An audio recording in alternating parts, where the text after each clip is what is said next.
The inventory read like any other: oak writing desk, 12 dining chairs, 2 silver candelabra, 1 Persian carpet, worn at the edges, outstanding debts to 3 creditors in London.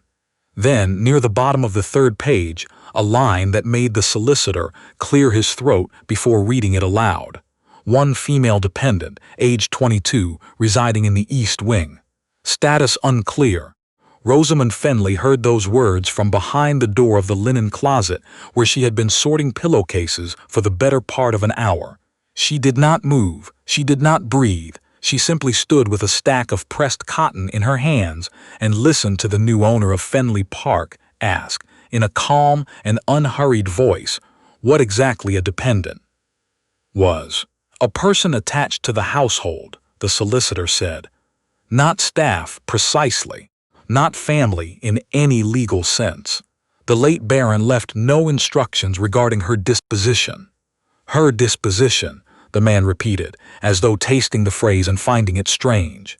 She is not furniture, no, your grace, though she was listed between the furniture and the livestock. There was a pause. Then, find her. Rosamund set down the pillowcases. She had known this moment was coming. She had known it since the morning 6 weeks ago when her father's solicitor, Mr. Tench, old Tench, who had bounced her on his knee when she was 4 and brought her sugar almonds every Christmas, had stood in the front parlor with his hat in his hands and told her that Fenley Park had been sold to settle the debts. Sold before her father drew his last breath, as it turned out, though the paperwork had been dated 3 days after. She had tried to contest it. She had written 2 letters, one to Tench, one to the firm in London that handled her father's affairs, asking what provision had been made, what rights she retained, what claim the daughter of the late Baron Fenley might have to a house her family had occupied for 4 generations. The responses, when they came, were written in the particular language of men who have already decided something and are explaining it afterward. The estate had been sold legally. The title would pass to a distant male cousin who had shown no interest in the property. There was no trust. There was no annuity. There was, as far as the law was concerned, no obligation to Rosamund Fenley whatsoever. She was 22 years old, and she had nowhere to go. So she had done the only thing she could think of. She had unpinned her hair, borrowed a gray dress from the housekeeper's spare wardrobe, and gone downstairs to the kitchen. Mrs. Gould, who had run the kitchens at Fenley Park for 19 years and had known Rosamund since she was old enough to steal biscuits off the cooling rack, had looked at her for a long moment and said nothing. Then she had handed her a basket of linens and said, "East Wing first. Don't touch anything in the green sitting room. The new man's people are already cataloging." That had been 4 days ago. In those 4 days, Rosamund had learned that the new owner of Fenley Park was a man named Gideon Mercer.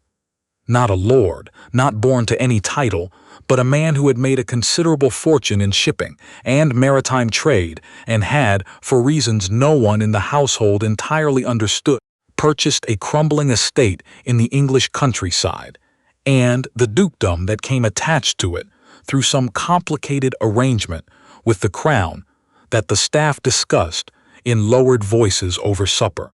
He had arrived with 2 trunks, a single manservant, and the kind of stillness about him that made people nervous. He was perhaps 30, perhaps a few years older. He did not shout. He did not appear to want anything decorated in gold. He was, by all accounts, nothing like what they had expected. Rosamund had been careful not to be in the same room with him. She moved through the house the way light moves through water, present but diffused, bending around solid things. She carried linens and hot water and answered to no one in particular. In the mornings, she was up before the kitchen fire was lit. In the evenings, she was gone before the lamps were trimmed. She told herself this was temporary. She was gathering time to think. She would write to her mother's sister in Edinburgh. She would make inquiries. She would find a way. What she had not anticipated was being listed in the inventory. She heard footsteps now, deliberate, unhurried, moving down the corridor toward the east wing. Not the quick tread of a footman or the shuffling progress of old Tench. These were the footsteps of someone who owned the floor he was walking on and knew it. Rosamund stepped out of the linen closet before the door could be opened from the outside. The man who stopped in front of her was taller than she had expected. She had glimpsed him twice from a distance, once crossing the courtyard, once standing at the window of the study. But proximity had a way of changing things. He was looking at her with gray eyes that were entirely without judgment, which was somehow more unsettling than judgment would have been. "You are the dependent," he said. It was not a question, but she answered it anyway. "I am Rosamund Fenley." Something shifted in his expression. Not surprise exactly. Recognition, perhaps, of a word that carried weight. "Fenley," he said. "As in, the late Baron's daughter, yes." She kept her voice steady. She had practiced keeping her voice steady for the better part of 6 weeks. "I am aware of how I was described in the inventory. I would ask that you not take it as a guide to how I expect to be treated." He studied her for a moment. Then he said, "You're wearing a housemaid's dress." "I am." "Why?" She had several answers prepared for this question. She discarded all of them and chose the truth because she was tired and because something in his directness made evasion feel like more effort than it was worth. "Because I had nowhere else to go," she said, and work seemed more dignified than waiting. He was quiet for what felt like a considerable time. Then he said, "Come and have tea." The small sitting room off the library had been her father's preferred room in the afternoons. West-facing, sheltered from the wind, with a view of the copper beech that her grandfather had planted in 1809, and that had grown to a circumference that would have required 3 men to embrace. She sat on one side of a table she had eaten breakfast at as a child, in a borrowed gray dress, and watched the new Duke of Fenley pour tea with the careful attention of a man who had perhaps not always had someone to do it for him. He put a cup in front of her and sat down on the opposite side. "Your father's solicitor did not mention you," he said. "No, I imagine not." Was that his oversight or his instruction? She looked at him. "You are direct. I find it saves time." "His instruction," she said. "Tench is a good man, but he was managing an estate with more debt than assets and a buyer with a deadline. I was a complication." She wrapped both hands around the cup. The tea was strong. Someone in the kitchen had finally remembered how she liked it. "My father intended to leave me the dower house and a small income. He told me this. He may even have believed it. But the dower house was included in the sale, and the income had been spent, and the letter he wrote, his instructions, his wishes, was found in the drawer of his desk 3 days after the sale was completed." The Duke set down his cup. "There was a letter. There is a letter. I have it." She looked at him steadily. 12 pages, in his own hand. "It explains who I am, what he wished for me, and why he did not change the legal documents in time. He was unwell for longer than anyone knew, and then he was very suddenly not unwell in the sense of being alive at all, and the letter was found too late to matter." "It matters to me," he said. She had not expected that. She had prepared for dismissal, for polite indifference, for the firm but regretful explanation that the law was the law and he had purchased the estate in good faith. She had not prepared for a man who set down his teacup and looked at her as though she had said something important. "May I read it?" he asked. She had carried the letter with her every day since she found it. It was folded inside the cover of a small book she kept in the pocket of whichever dress she was wearing. She reached for it now and stopped. "If I give you this letter," she said carefully, "I am placing myself entirely at your discretion. You could read it and decide it changes nothing. You could read it and decide it changes everything, and not in my favor. You could use it against me." "Yes," he said. "That is not reassuring." "I know." He looked at her with the same calm attention he had shown from the beginning. I could also write it and decide that something has been done badly and that I would prefer it to be done differently. I cannot promise you which of those outcomes will follow. I can promise you that if I say a thing, I mean it." She looked at him for a long moment. Then she took the letter out of her pocket and put it on the table between them. He read all 12 pages. He read them slowly and without expression, occasionally turning back to reread a section.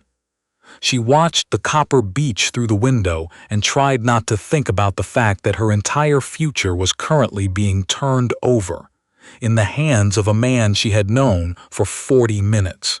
When he finished, he set the letter down with the same care one might give a document that was both fragile and significant. "Your father," he said at last, "was a man who loved you very much and handled practical matters very badly." A sound escaped her that was not quite a laugh. "Yes, that is exactly right. He writes that you managed the household accounts from the age of 16. Yes, that you speak French and some Italian, passable Italian, that you know every tenant on the estate by name and have ridden its boundaries more times than he had himself." She looked at the window. "I grew up here," she said quietly. "I know where the drainage fails in the north fields and which bridge needs replacing before spring and how many cords of wood the tenants in the lower valley need to get through December. I know all of that." A pause. "I just don't own any of it." He was quiet for a moment. Then, "I have a proposition." She looked back at him. "Stay," he said, "not as a housemaid, not as a dependent, as someone who knows this estate better than I do, which is currently everyone on the property, but particularly you. I have money and no knowledge. You have knowledge and no money. Those two things should be able to come to an arrangement." "What kind of arrangement?" "I don't know yet," he said, with a candor she found startling. "The kind that can be figured out by two people who are being honest with each other. I have not done this before. I bought an estate because I wanted." He paused and looked for the first time, not entirely certain of himself, something that stayed put. "I have spent 15 years on ships and in ports and in offices that smelled of bilge water. I wanted something that did not move." He glanced at the window, at the copper beach, at the long drive between the oaks. "I did not expect it to come with a woman who knows where the drainage fails." She almost smiled. "The north field, left side as you face the hill." "I'll have someone look at it," he said. What followed was not simple. It was not simple because nothing about Rosamund's situation was simple, and because a duke who had bought his title through commerce rather than birth occupied a curious position in the local society, respected for his money, eyed with suspicion for his origins, and watched with intense interest by everyone within 20 miles who had an opinion about how things ought to be done. His name, she learned, was Gideon Mercer. He had been born in Halifax, Nova Scotia, the second son of a merchant who imported timber and exported wool, and spent the better part of his life on the Atlantic.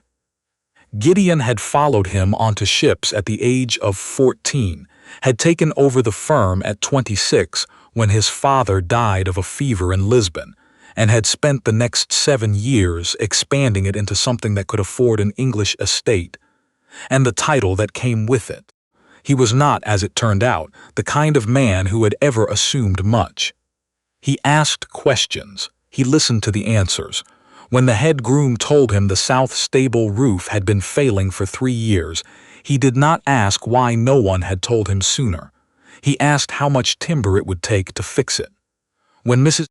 Gould informed him that the kitchen was missing 4 essential pots and had been for 2 years, he said simply, "Order them." He was. Rosamund thought, watching him from the doorway of the library one afternoon as he went through the estate ledgers, with the focused attention of a man who had done accounts his whole life, a genuinely competent person, which was not a quality she had always associated with men who owned large houses. She had, gradually and without quite deciding to, begun making herself useful in ways that could not be attributed to a housemaid. She had corrected a significant error in the grain supply records.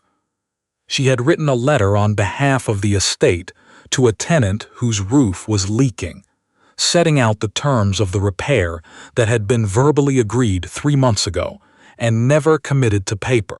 She had, one morning in the library, found herself standing beside the Duke at the desk, going over a map of the estate's boundary markers, while he asked her about the disputed section near the creek, and she explained, from memory, exactly how that particular misunderstanding had started under her grandfather and had never properly been resolved. He had looked at her afterward with an expression she couldn't quite name. "You should not be carrying linens," he said. "I was not carrying linens. I was explaining riparian rights before that." She had looked away before that was necessary. He let it rest. He had a way of letting things rest that she was beginning to understand was not disinterest, but patience.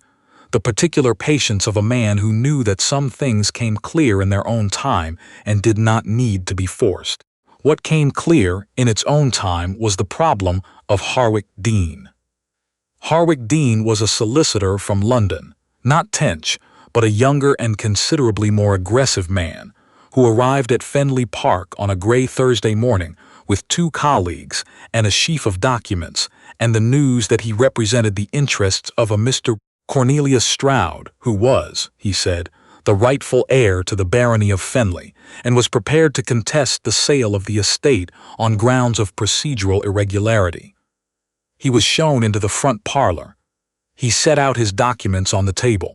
He explained, in the tone of a man accustomed to being the most certain person in any room, that the sale had been improperly recorded and that his client had prior claim to the property and intended to pursue it through the courts. Then he looked at Rosamund, who was sitting beside the Duke's chair with a ledger open on her knee, and said, "And who is this?" "My estate manager," the Duke said. It was the first time anyone had used that phrase. She kept her expression entirely still. Dean blinked. "I beg your pardon? Miss Fenley manages the estate accounts and tenant relations." The Duke's voice had the same unhurried quality it always did, except that there was something underneath it now that Rosamund recognized from the tone her father had used when he was about to be immovable. "She has done so for some years. I find her indispensable." "Miss Fenley," Dean repeated. "As in the late Baron's daughter?" "Yes." The Duke leaned back slightly in his chair. "I read the letter, Mr. Dean, the one her father wrote. I imagine you may not have been told about it. Tench has a copy. My solicitor in London has a copy.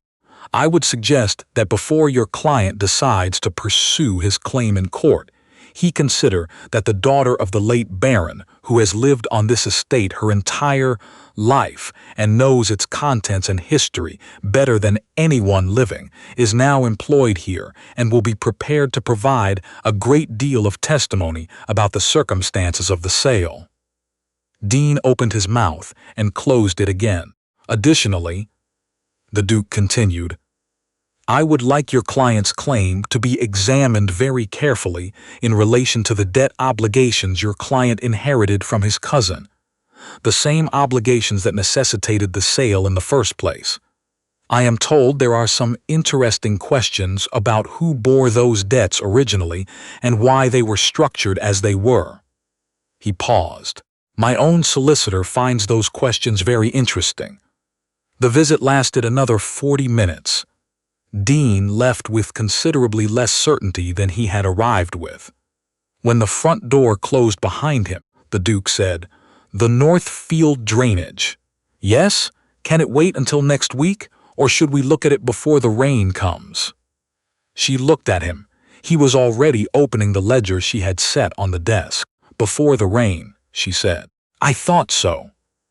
She found the portrait in late November, when the light was failing early and the house had settled into its cold weather self.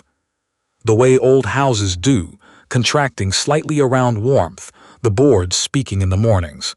She was cataloging the contents of the long gallery at the Duke's request, a task that had taken 3 weeks, and had turned up 2 paintings valued considerably higher than anyone had realized, and one that appeared to have been painted by an artist who had never seen a horse but had a strong opinion about them. The portrait was in the far corner, turned to face the wall. She turned it to face her and stood very still. It was a woman of perhaps 30, painted in the style of 40 years previous. Upswept hair, a blue dress with a particular cut of the early part of the century, a landscape behind her that she recognized as the view from the eastern terrace in summer. She was dark-haired. She had a particular set to her chin that Rosamund had been told, twice by Mrs. Gould and once by old Tench, in a moment of uncharacteristic sentiment that she had inherited. She was looking at the face of her grandmother. She sat down on the floor of the long gallery with the painting in front of her and did not move for some time. She had known, in the way one knows things that are technically true but not yet fully real, that this house was hers in every sense that did not count to the law. She knew the sound the third stair made. She knew the way the copper beech threw its shadow across the east wall at midsummer, when the evenings went long and gold and seemed to say that things might go on forever. She knew where her mother had written her name inside the cover of a book of botanical illustrations on the second shelf of the library, in faded pencil, in a hand that had not yet learned patience. She knew all of it, and none of it was hers. The letter she had given the Duke had made no legal difference. She knew that. Her father had sold the estate before he had made his provisions, and a letter written afterward could express wish and intention and love, but it could not undo the transfer of a deed. She understood this. She had understood it from the beginning. What she had not understood, until this moment, sitting on the floor of the long gallery, with the portrait of her grandmother propped against her knees, was that understanding something fully did not mean it stopped hurting. She heard footsteps. Not the quick step of Mrs. Gould or the measured tread of the footman. These were the Duke's footsteps, which she had learned to identify by now as one learns the sounds of a house one has lived in long enough. He stopped in the doorway of the gallery. She did not look up. "I found a portrait," she said. He came and stood beside her. He looked at the painting for a moment. "Your grandmother?" he asked. The resemblance is apparently not subtle. He was quiet for a moment. Then he sat down on the floor of the long gallery beside her, which was not the behavior of a duke in any tradition she had ever been taught, and looked at the portrait with her. "I have something to tell you," he said. She looked at him. "My solicitor in London spoke to Tench last week. About the letter, about the circumstances of the sale." He paused. "There is no legal remedy. Your father's letter is clear, but it has no standing against a completed sale. I want you to know that before I say the rest." "I know," she said. "I have always known." Yes, he was looking at the portrait. "The estate cannot be returned to you, but I have been thinking about what can be done within the law with what is here, the house, the land, the tenants, the work." He paused again. "I am not a man who knows how to run an estate, Rosamund. I am a man who knows how to run a business and who has spent 3 months learning the difference. You know how to run this estate. You know its history and its people, and where the drainage fails." He turned to look at her. "I have been trying to think how to say this properly, and I find I cannot, so I will say it plainly. I would like to ask you to marry me, not as a remedy, not because it solves anything neatly, but because I would rather figure this out with you than without you.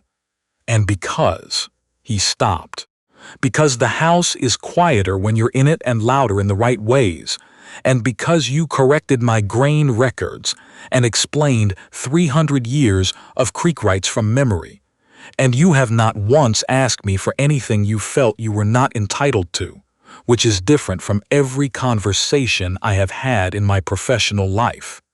She looked at him for a long time. "You sat on the floor," she said. I did. Dukes do not sit on floors.